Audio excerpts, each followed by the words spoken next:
Michael Jordan becoming the first black primary owner of a NASCAR team in about 50 years. His driver, Bubba Wallace, is currently the only black driver in the sport's top series. He was the driver that helped push NASCAR to remove Confederate flags from the sport and was at the center of a controversy around a noose found in his garage.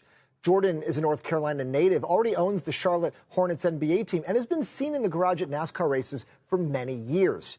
Jordan has been more outwardly public in recent weeks. That's a big shift from his notoriously private profile since he retired as a player. Earlier this year, Jordan pledged $100 million over 10 years for initiatives combating systemic racism. He said his move into NASCAR is another step toward racial equality.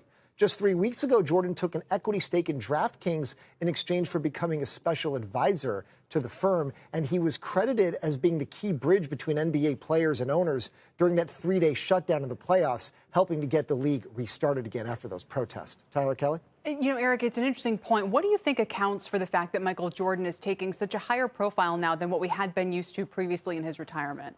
That's a good question. I don't know. Maybe it's a good question because he's notoriously private. I don't know all of a sudden why 2020 was the year that we're seeing, Jordan break out and become so public again. I mean, Jordan, they said no interviews. They sent out a press release late last night. So it's not like we could have him on to ask him these questions. So it's like, I'm going to do the team, but I'm not coming on TV to talk about it. Right. And I wonder maybe if it does speak to this sort of social justice, racial justice being a big priority for him. A lot of it does seem to revolve around that. A lot of it does revolve around it, but then you see like the DraftKings deal, that's just a straight up capitalism business deal around sports betting and getting an equity stake. So that's still, that's very different.